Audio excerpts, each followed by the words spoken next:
আমি লিখিব চিঠি দেব তোমায়, পাখি পৌঁছে দিও রওজায়। আমি লিখিব চিঠি দেব তোমায়, পাখি পৌঁছে দিও রওজায়। আমি থাকব বসে আশায়, চিঠির উত্তর আসবে আমার গায়। আমি থাকব বসে আশায়, চিঠির উত্তর আসবে আমার গায়। আমি লিখিব চিঠি দেব তোমায়, পাখি পৌঁছে দিও রওজায়। আমি লিখিব চিঠি দেব তোমায়, পাখি পৌঁছে দিও রওজায়। কবে আসবে মদিনার পায়গাম, গায়ে বাঁধব হাজিদের হেরাম। কবে আসবে মদিনার পায়গাম, গায়ে বাঁধব হাজিদের হেরাম। আমি ঘুরব মদিনার চারিপাশ, দু চোখে দেখব সবজে গুম্বাজ। আমি দেখব মদিনার চারিপাশ, দু চোখে দেখব সবজে গুম্বাজ। আমি লিখিব চিঠি দেব তোমায়, পাখি পৌঁছে দিও রওজায়। আমি লিখিব চিঠি দেব তোমায়, পাখি পৌঁছে দিও রওজায়। আল্লাহ তাআলা বললেন, ওয়ালা তাহিনু ওয়ালা তাহজানু ওয়া আনতুমুল আ'লাউনা ইন কুনতুম মুমিনিন। আল্লাহ তাআলা বললেন, তোমরা দুঃখ করো না, হতাশ হয়ে পড়ো না, ভেঙ্গে পড়ো না, তোমরা টেনশন করো না, ডিপ্রেশন হয়ে যাও না। তোমরাই বিজয়ী হবে যদি তোমরা মুমিন হয়ে থাকো। আল্লাহ তাআলা আমাদেরকে লক্ষ্য করে বললেন, অর্থাৎ মুমিনদেরকে লক্ষ্য করে বললেন। এখন আপনাদের কাছে আমার প্রশ্ন, আমরা কি সকলে মুমিন? আমরা কি সকলে মুমিন? হ্যাঁ মুমিন, আমরা সকলে কি? তাহলে আল্লাহ তাআলা এই আয়াতটা আমাদেরকে লক্ষ্য করে বললেন, সুবহানাল্লাহ বলেন। আল্লাহ তাআলা বললেন, তোমরা দুঃখ করো না, হতাশ হয়ে যেও না, টেনশন করো না, তোমরাই বিজয়ী হবে যদি তোমরা মুমিন হয়ে থাকো। সুবহানাল্লাহ। আমরা কি বিজয়ী হয়েছি কি হই নাই বলেন তো? 17 বছর পরে হলেও আমরা বিজয় হয়েছি কিনা বলেন?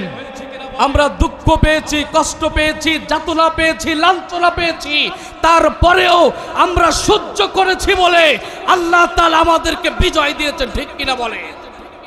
পালিত ভাইরা, এই জন্য আল্লাহ তাআলা আমাদেরকে বললেন, তোমরা দুঃখ করো না, টেনশন করো না, বিজয় তোমাদেরই হবে। সুবহানাল্লাহ বলেন। তাহলে আল্লাহ তাআলা এই আয়াতে আমাদেরকে টেনশন করতে, হতাশ হতে নিষেধ করেছেন। কি হতে নিষেধ করেছেন বলেন? কি হতে বলেন?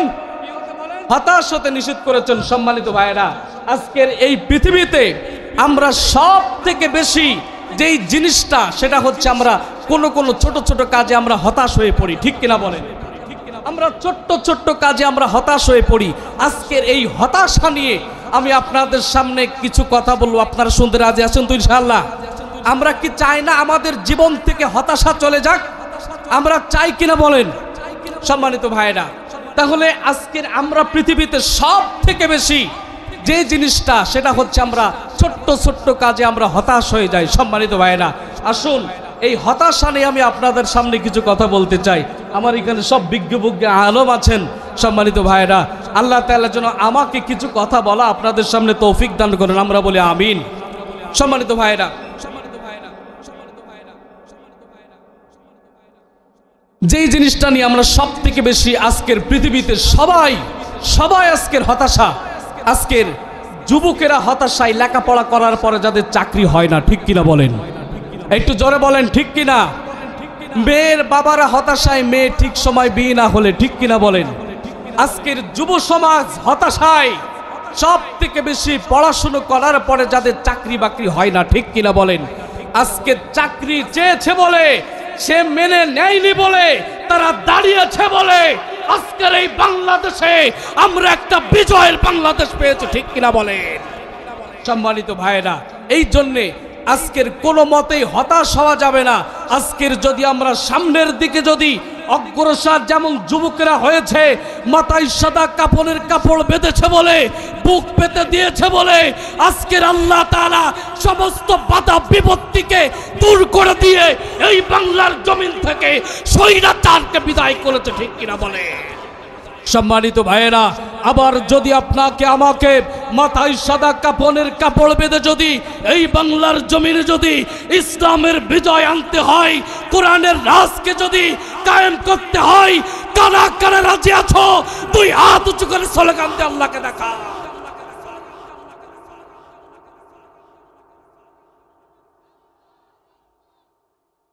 সম্মানিত ভাইয়েরা, আজকের যুবকেরা চাকরির জন্য পড়াশোনা করার পরে চাকরি হয় না, সব চাকরি পারি, সব চাকরি বাকরি, সব মুক্তিযোদ্ধা, ঠিক কিনা বলেন? যুবকেরা মাথা উঁচু করেছে বলে আজকের আল্লাহ তাআলা পৃথিবীতে বিজয় দিয়েছে, ঠিক কিনা বলেন? এই জন্য কোনো কাজে হতাশ হওয়া যাবে না, নিরাশ হওয়া যাবে না, টেনশন করা যাবে না। আল্লাহ তাআলা বললেন তোমরাই বিজয়ী যদি তোমরা মুমিন হও। সুবহানাল্লাহ বলেন। সম্মানিত ভাইরা, তাহলে আজকের যুবকেরা টেনশন, যাদের চাকরি হয় না, মেয়ের বাবারা হতাশায়, যাদের মেয়ের বিবাহ হয় না, শীতকালে গরিবরা টেনশন থাকে কম্বলের আশায়, ঠিক কিনা বলেন? সম্মানিত ভাইরা, দ্রব্য মূল্যের যখন দাম বেড়ে যায় আমরা তখন সবাই হতাশ হয়ে যায়, ঠিক কিনা বলেন? সম্মানিত ভাইরা, আমরা আল্লাহ তাআলাকে বললাম মালিক, এতগুলো টেনশন থেকে আমাদের মুক্তি হওয়ার কি কোনো পথ আছে? আলোচনাটা একটু মনোযোগ সহকারে শুনুন। আমরা আল্লাহ তাআলাকে বললাম, আল্লাহ আমাদের কি এই টেনশন থেকে, এই হতাশা থেকে আমাদেরকে বাঁচার কি কোনো পথ আছে? আল্লাহ তাআলা বললেন, ওয়া মা কানাল্লাহু লিউআযযিবাহুম ওয়া আনতা ফীহিম ওয়া মা কানাল্লাহু মুআযযিবাহুম ওয়া হুম ইস্তাগফিরুন। আল্লাহ তাআলা বললেন, বান্দারে ভালো করে শোনো, তোমরা যখন কোনো হতাশার ভিতরে পড়ে যাবে, যখন কোনো টেনশনের ভিতরে পড়ে যাবে, যখন কোনো ডিপ্রেশনের ভিতরে তোমরা যখন পড়ে যাবে, পৃথিবীর কোনো মানুষের কাছে তোমাদের হাত পাতার কোনো দরকার নাই, পৃথিবীর কোনো মানুষের কাছে তোমাদের চাওয়ার দরকার নাই। তোমরা যদি নির্জনের নামাজে দাঁড়িয়ে যদি তোমরা আমার কাছে দুই হাত উঁচু করে আমার কাছে যদি চাইতে পারো, আমি আল্লাহ সুবহানাহু ওয়া তাআলা সমস্ত টেনশন থেকে তোমাদেরকে মুক্ত করে দেব পাখির মতো। সম্মানিত ভাইরা, আল্লাহ তাআলা এখানে পাখির কথা কেন বললেন তার একটা দৃষ্টান্ত শোনেন। আজকের এই পৃথিবীতে যখন ঝড় হয়, সাইক্লোন হয়, টর্নেডো হয়, ঘূর্ণিঝড় হয়, তখন আমাদের বড় বড় বিল্ডিং গুলো ধ্বংস হয়ে যায়, কিন্তু আমরা যে আমাদের বাড়ির পাশে একটি তাল গাছে আমরা বাবুই পাখির বাসা দেখেছি কিনা বলেন? বাবুই পাখির বাসা চিনি? আমার প্রিয় বন্ধুগণ, আল্লাহ তাআলা বললেন ঘূর্ণিঝড়ের ভিতরে, টর্নেডোর ভিতরে, বিশাল বড় ঝড়ের ভিতরে যেমন আমি রব্বুল আলামিন সব কিছু ধ্বংস করে দিলেও ওই পাখিগুলোকে যেমন করে বাঁচিয়ে রাখি, তারা তো কারোর কাছে কোনো সাহায্য চায় না, চাই কিনা বলেন? তারা কি বলে আজকের ঝড় উঠছে আমাদের জন্য কিছু ব্যবস্থা করো, বলে কিছু?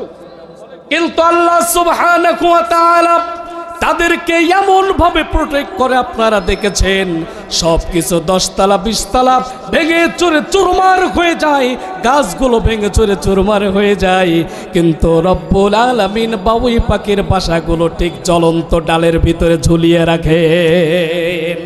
সম্মানিত ভাইরা, এই জন্য হতাশ হয়ে গেলে আমাদের কার কাছে চাইতে হবে বলেন? হতাশ হয়ে গেলে কার কাছে চাইতে হবে? জবান খুলে বলেন। আল্লাহ পাকের কাছে ছাড়া কারোর কাছে কোনো সাহায্যের হাত বাড়ানো যাবে না। আজকের আমরা যখন কোনো বিপদ আপদের ভিতরে পড়ি, তখন আমরা চেয়ারম্যানের কাছে যাই বলি, বাবা তুমি যা পারো করো, তুমি আসো, ঠিক কিনা বলেন? মেম্বারের কাছে যাই বলি, বাবা তুমি আসো, যা পারো করো, ঠিক কিনা বলেন? আমাদের যখন হতাশায় আমরা পড়ে যাই, আমাদের পাশের কিছু মানুষ তাকে বলি, বাবা তুমি না থাকলে আজকের কেউ নেই আমার। আছে না নাই? এমন পাবলিক আছে না নাই বলেন তো? কিন্তু আল্লাহ তাআলা বললেন, গোলাম হতাশ হয়ে যাওয়ার পরে টেনশন করা যাবে না, দুঃখ করা যাবে না। আমি আল্লাহ পাকের কাছে যদি 2 হাত তুলে যদি রুনাজারি যদি করতে পারো, আমি রব্বুল আলামিন তোমাকে সমস্ত বিপদ আপদ থেকে আমি আল্লাহ বাঁচিয়ে দেব। আল্লাহ তাআলা সূরাতুল আনকাবুতে তারপরে বললেন, খালাকাস সামাওয়াতি ওয়াল আরদা বিল হাক্কি ওয়া সাওওয়ারাকুম ফাআহসানা সুওয়ারাকুম ওয়া ইলাইহিল মাসির।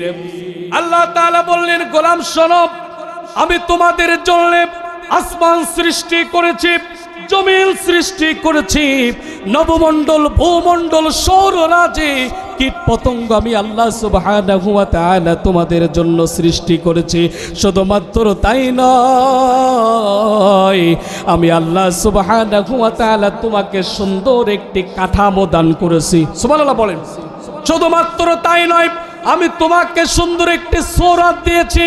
আল্লাযী খালাকাকা ফাসাওয়াকা ফাআদালাক ফি আইয়ি সূরাতিন মা শাআ রাক্কাবাক।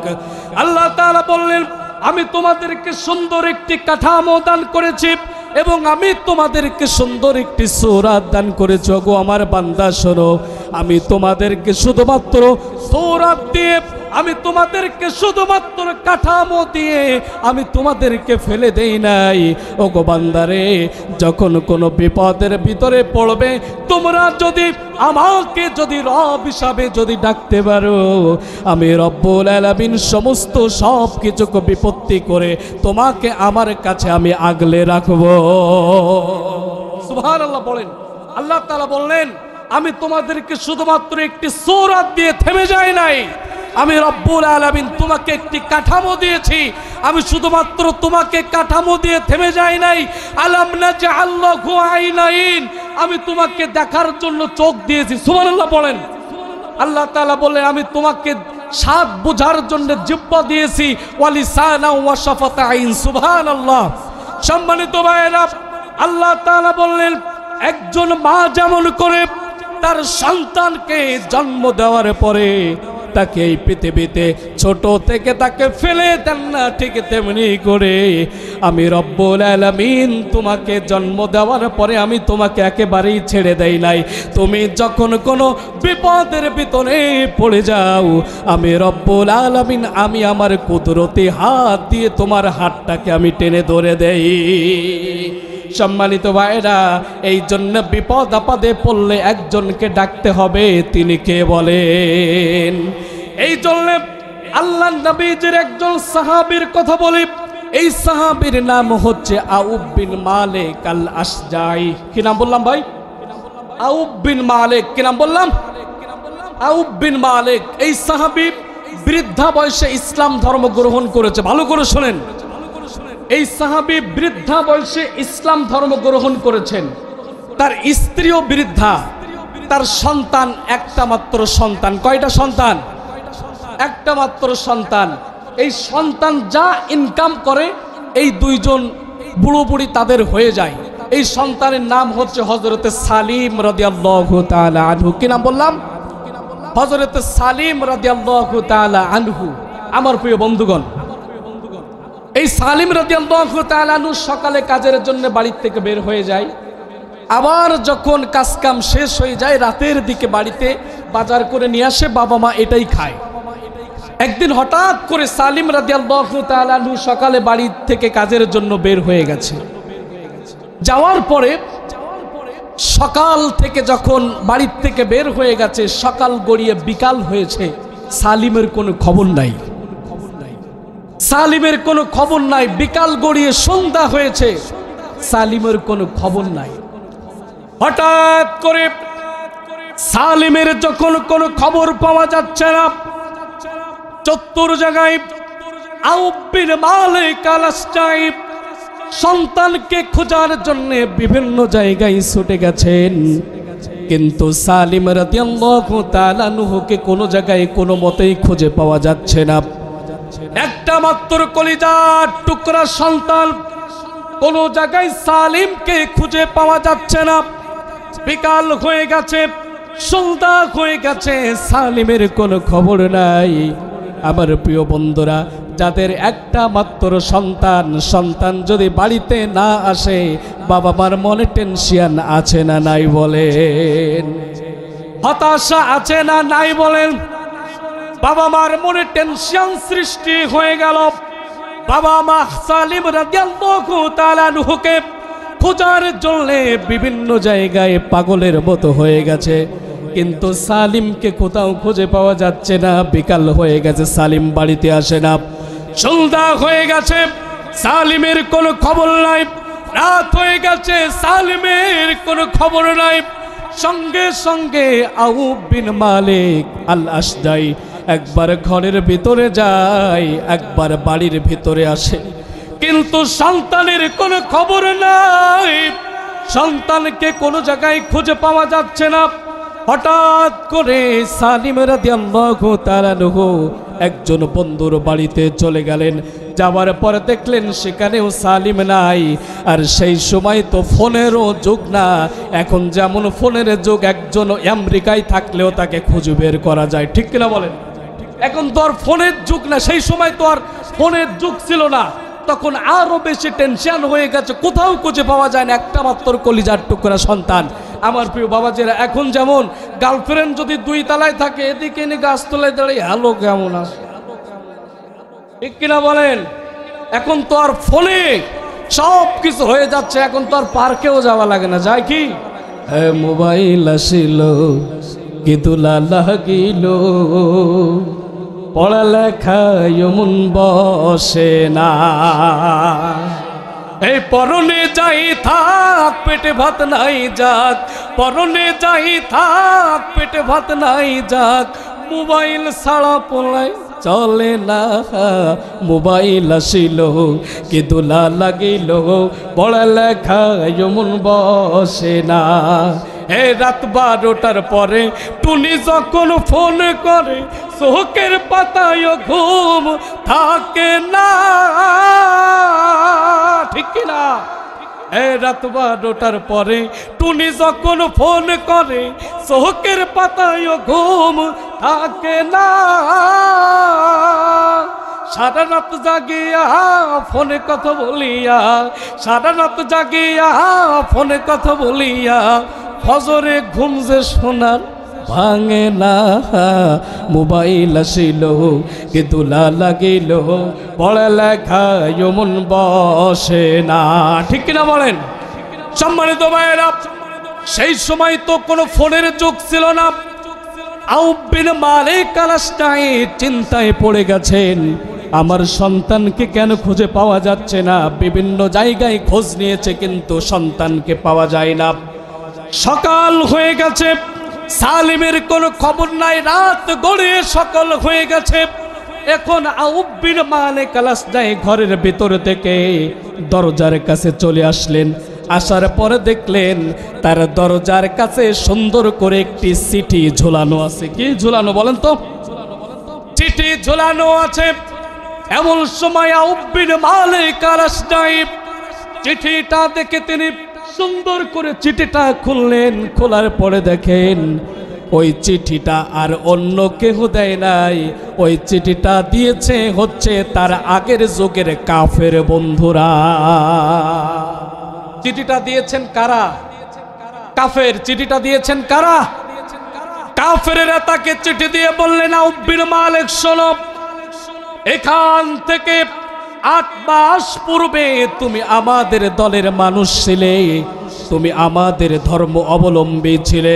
আজকের তোমার কি এমন জাদু মুহাম্মদ করেছে, তুমি মুহাম্মাদের দলের লোক হয়ে গেছো। গো আউফ শোনো, তোমাকে 3 দিন সময় দিলাম, তুমি যদি 3 দিনের ভিতরে যদি তোমার সন্তানকে যদি ফিরেটো চাও, তাহলে সর্বপ্রথম তোমাকে যে কাজটি করতে হবে সেটা হচ্ছে এই 3 দিনের ভিতরে তোমাকে ঈমান ছেড়ে দিতে হবে। কি ছাড়তে হবে? কি চেয়েছে? পিছনের ভাইরা যারা কথা বলছেন না, আপনারা কি আলোচনা বুঝতে পারছেন না? কি চেয়েছে বলেন? ঈমান। কি চেয়েছে? কোন টাকা পয়সা কিছু চাই না। চেয়েছে টাকা, চেয়েছে পয়সা, চেয়েছে ধন দৌলত, কিছু চেয়েছে? কিছুই চাই নাই। তিনি চেয়েছে হচ্ছে ঈমান। কাফেরেরা বলতেছে, নাও তুমি 8 মাস আগে আমাদের ধর্মের অবলম্বী ছিলে, আজকের তুমি মুহাম্মদ, তোমার কে এমন জাদু করেছে, তুমি মুহাম্মাদের ধর্মের অবলম্বী হয়ে গেছো।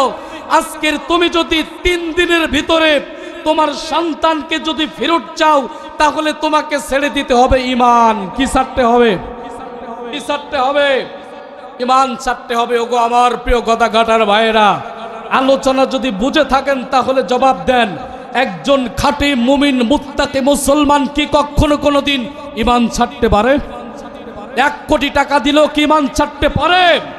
তাকে পৃথিবীর সব কিছু ছেড়ে দিলেও সে ঈমান ছাড়তে পারে না, ঠিক কিনা বলেন? তার জ্বলন্ত প্রমাণ হচ্ছে আমাদের কলিজার টুকরা রাহবার মুহাদ্দিস আব্দুল খালেক, ঠিক কিনা বলেন? ঠিক কিনা বলেন? বারবার জেল খেটেছেন, তারপরেও বাতিলের কাছে মাথা নত করেন না, ঠিক কিনা বলেন? তার জ্বলন্ত প্রমাণ হচ্ছে আপনার আমার কলিজার টুকরা 21 শতাব্দীর শ্রেষ্ঠ মুজাদ্দিদ আল্লামা দেলওয়ার হুসাইন সাইদি, ঠিক কিনা বলেন? তাকে চেয়েছিল ঈমান ছেড়ে দাও, অর্থাৎ জামাত ইসলাম ছেড়ে দাও, সব কিছু লিখে দেব, ছেড়ে দিয়েছেন। ইকামাত দিন ছেড়ে দিয়েছেন। মতিউর রহমান নিজামীকে ফাঁসি দেওয়া হয়েছে শুধুমাত্র ঈমানের পথে থাকার কারণ, ঠিক কিনা বলেন? গোলাম আজমকে হত্যা করা হয়েছে শুধুমাত্র ঈমানের পথে থাকার জন্য, ঠিক কিনা বলেন? মীর কাসেম আলীকে হত্যা করা হয়েছে শুধুমাত্র ঈমানের পথে থাকার জন্য, ঠিক কিনা বলেন? ওগো আমার প্রিয় যুবক ভাইয়েরা, 5 আগস্টের আগে বরফের মতো গুলি করে আমার যুবক ভাইদেরকে হত্যা করেছে এই চেয়ারে থাকার জন্য, ঠিক কিনা বলেন?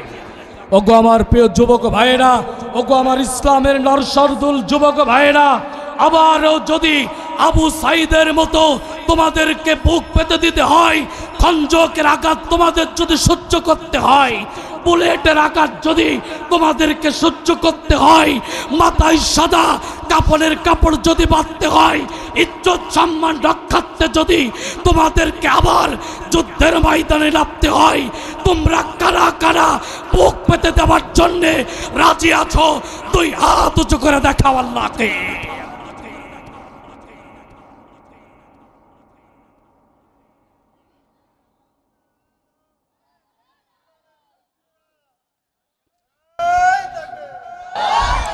সম্মানিত ভাইরা, পৃথিবীর সব কিছু একজন মুমিন ছেড়ে দিতে পারে, কিন্তু ঈমানকে কখনো কোনোদিন ছেড়ে দিতে পারে না, ঠিক কিনা বলেন? সম্মানিত ভাইরা, শুধুমাত্র ইকামত দিনের পথে চলার কারণে এই গদাঘাটার হাজার হাজার মানুষ আছে যারা জামাত ইসলাম করার কারণে সন্তানের মুখে চুমু দিতে পারে নাই, কিনা বলেন? শুধুমাত্র ইকামত দিনের পথে থাকার কারণে মা মারা গেছে, জানাজায় আসতে পারে, ঠিক কিনা বলেন? ওগো আমার প্রিয় ভাইয়েরা, এই জন্যে আমাদের জীবনের সব কিছু চলে যাক, কিন্তু ঈমান নামক বস্তু আমরা দিতে পারি না, ঠিক কিনা বলেন? ওগো আমার প্রিয় ভাইয়েরা, কাফেরের আউফ বিন মালিকের কাছে কি চেয়েছে? কি চেয়েছে বলেন? এখন তার যদি পৃথিবীর সব কিছু যদি লিখে দেওয়া হয়, তিনি কি ঈমান ছেড়ে দিবেন? ঈমান ছেড়ে দিবেন? আমার প্রিয় বন্ধুগণ, আউফ বিন মালিক আল-আশজাই আরো বেশি টেনশনে পড়ে গেছে। আমার বাড়িতে কোনো খাবার নাই, কারণ আমার সন্তান বাড়িতে নাই। আর 2 নম্বর সমস্যা হচ্ছে আমার সন্তানকে কাফেরেরা আটকিয়ে ফেলেছে। সমস্যা কয়টা বলেন? কয়টা সমস্যা? 1 নম্বর সমস্যা, সন্তান কাফেরদের হাতে আটক।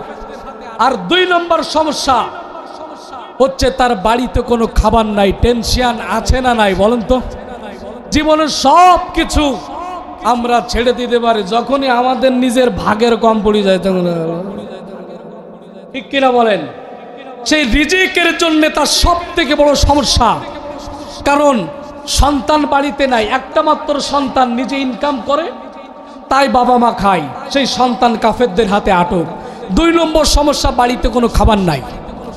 আমার প্রিয় বন্ধুগণ, আউফ বিন মালিক আল-আশজাই খুবই টেনশন করছেন। এমন সময় তার স্ত্রী, কলিজার টুকরা স্ত্রী বললেন, আমার প্রাণের স্বামী, টেনশন করার কোনো দরকার নাই, হতাশ হয়ে যাওয়ার কোনো দরকার নাই। আমরা যার জন্যে ঈমান এনেছি, আমাদের কলিজার টুকরা নবী তো এখনো পর্যন্ত বেঁচে আছে। আমরা যার কারণে মার খাচ্ছি, আমরা যার কারণে কষ্ট পাচ্ছি, আমরা যার কারণে নির্যাতিত হচ্ছি, সেই কলিজার টুকরা নবী তো বেঁচে আছে। টেনশন করার কোনো দরকার নাই। সুবহানাল্লাহ বলেন। কারণ তুমি যদি সাহস নিয়ে দাঁড়িয়ে যাও, তাহলে এই পৃথিবীতে ইসলামের রাজ কায়েম হয়ে যাবে।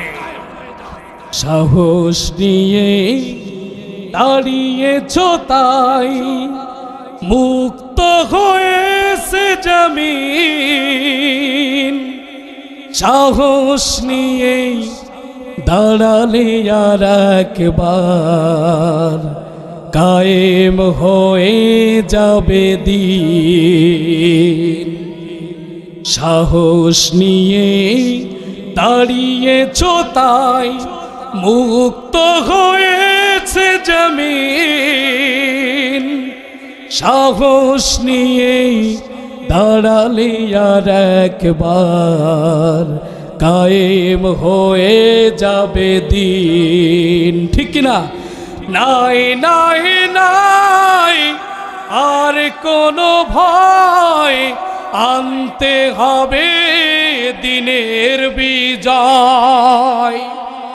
নাই নাই নাই আর কোনো ভয়, আনতে হবে কোরআনের বিজয়। ঠিক কিনা বলেন? সাহস নিয়ে দাঁড়িয়েছো তাই মুক্ত হয়েছে জমিন, সাহস নিয়ে দাঁড়ালে আর একবার কায়েম হয়ে যাবে দিন। সম্মানিত ভাইরা, আউফ বিন মালিক আল-আশজাইর স্ত্রী বললেন, আমরা যার জন্য নির্যাতিত হচ্ছি, কোনো টেনশন করার কোনো দরকার নাই, আমাদের কলিজার টুকরা নবী এখনো বেঁচে আছে। সুবহানাল্লাহ বলেন। আমার প্রিয় বন্ধুগণ, আউফ বিন মালিক আল-আশজাই তার স্ত্রীর কথা শুনে আমার আপনার কলিজার টুকরা নবী, বাঁচানে ওয়ালা নবী, তারানে ওয়ালা নবী, হাসরের ময়দানে সুপারিশ করনে ওয়ালা নবী, তিনি নবীজির দরবারে চলে গেলেন। যাওয়ার পরে দেখলেন আমার নবীজি মসজিদে নববীতে বসে আছেন। এমন সময় আল্লাহর নবী সাল্লাল্লাহু আলাইহি ওয়াসাল্লামকে আউফ বিন মালিক আল-আশজাই দেখে বললেন, ওগো আল্লাহর হাবিব, আপনার সাথে আমার কিছু কথা আছে। সুবহানাল্লাহ বলেন। আউফ বিন মালিক আল-আশজাইর কথা শুনে তিনি বললেন, ওগো আউফ, কি এমন কথা? তিনি বললেন, ওগো আল্লাহর হাবিব, আমি 2টা সমস্যা নিয়ে আপনার দুয়ারে হাজির হয়েছি। এই 2টা সমস্যা থেকে আপনি ছাড়া এই মুহূর্তে আমাকে আল্লাহর কাছ থেকে রক্ষা করার মতো কেউ নাই। আউফ বিন মালিক আল-আশজাইর কথা শুনে নবীজি বলছেন আউফ বিন মালিক, তোমার কি এমন কথা? তিনি বললেন, ওগো রাসূলুল্লাহ, আমি দুইটা সমস্যায় আছি। এক নম্বর সমস্যা, আমার কলিজার টুকরা সন্তানকে কাফেরেরা আটক করে ফেলেছে। কি করে ফেলেছে? কাফেরেরা আটক করে ফেলেছে। আমার দুই নম্বর সমস্যা, আমার সন্তান যেহেতু বাড়িতে নাই, এই জন্য আমার দুই নম্বর সমস্যা, আমার বাড়িতে কোনো খাবার নাই। এই সময় বিশ্বনবী সাল্লাল্লাহু আলাইহি ওয়াসাল্লাম বললেন, আউফ, তুমি যে দুইটা সমস্যা নিয়ে আমার কাছে এসেছো, এর একটাও সমস্যার সমাধান আমার কাছে নাই। তখন টেনশন বাড়ছে নাকি কমছে? টেনশন বাড়ছে নাকি কমছে? কারণ শেষ ভরসা তো রাসূল, ঠিক কিনা বলেন? কারণ সে কোনো জায়গায় কোনো কুল কিনারা না পেয়ে সে রাসূলের দরবার পর্যন্ত পৌঁছে গেছে। যাওয়ার পরে বলতেছে, ইয়া রাসূলুল্লাহ, আমার সন্তান তো সেখানে নাই, আমি খুব টেনশনে আছি, এখন আমি কি করতে পারি? আউফ বিন মালিক আল-আশজাই সমস্যায় কয়টা সমস্যায়? দুইটা সমস্যা। এক নম্বর সমস্যা, তার সন্তান বাড়িতে নাই। দুই নম্বর সমস্যা, বাড়িতে খাবার নাই। আল্লাহর নবীজির কাছে যখন বলেছেন, আল্লাহর নবী সাল্লাল্লাহু আলাইহি ওয়াসাল্লাম বললেন, আউফ বিন মালিক, এই মুহূর্তে আমার কাছে কোনো সমস্যার কোনো সমাধান নাই, কিন্তু আমি তোমাকে তিনটা আমল শিখিয়ে দেব। যদি এই তিনটা আমল যদি মনোযোগ সহকারে যদি তুমি করতে পারো, তাহলে আজকে থেকে তোমার সন্তান কালকে সকালের ভিতরে তোমার বাড়িতে এসে তোমাকে আব্বা বলে ডাকবে। তুমি যদি তিনটা আমল কয়টা করতে পারো? কয়টা আমল? আরো জোরে, জোর হলো না? কয়টা আমল? তিনটা। তিনি বললেন, আউফ, তুমি যদি তিনটা আমল করতে পারো, তাহলে তোমার সন্তান কালকে সকালের ভিতরেই তোমাকে বাড়িতে আব্বা বলে ডাকবে। সুবহানাল্লাহ বলেন।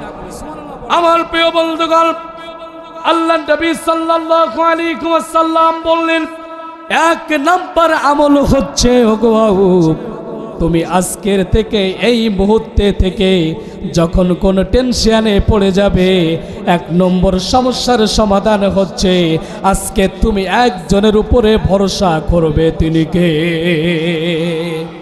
তুমি আল্লাহর উপরে ভরসা করবে।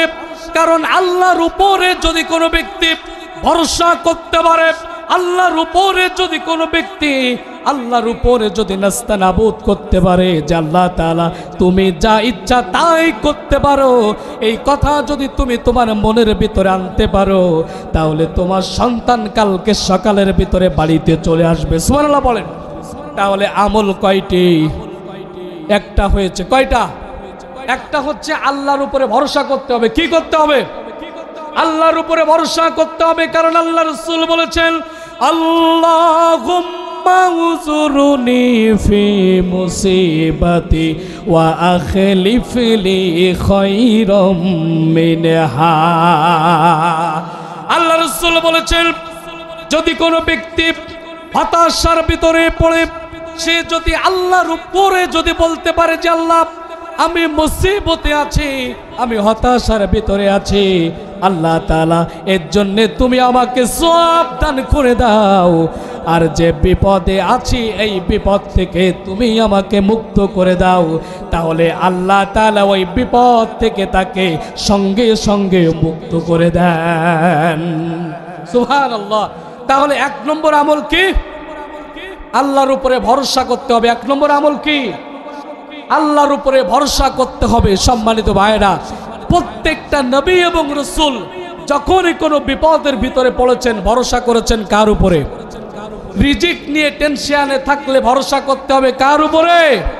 কারণ রিজিকের টেনশন একমাত্র আল্লাহ পাকের, তিনি ছাড়া কোনো মালিক নাই যে আপনাকে রিজিক থেকে আপনাকে রিজিক দেবে এবং আপনাকে রিজিক থেকে এই টেনশন থেকে মুক্ত করে দেবে। ঠিক কিনা বলেন? সম্মানিত ভাইরা, এই জন্য বিপদে পড়লে, মুসিবতে পড়লে একজনের উপরে ভরসা করতে হবে। তিনি কে? একটু জোরে বলেন, তিনি কে? সম্মানিত ভাইরা, আল্লাহ রাসূল বলেছেন, তুমি যখন কোনো বিপদ আপদের ভিতরে পড়বে তখন আল্লাহর উপরে ভরসা করবে।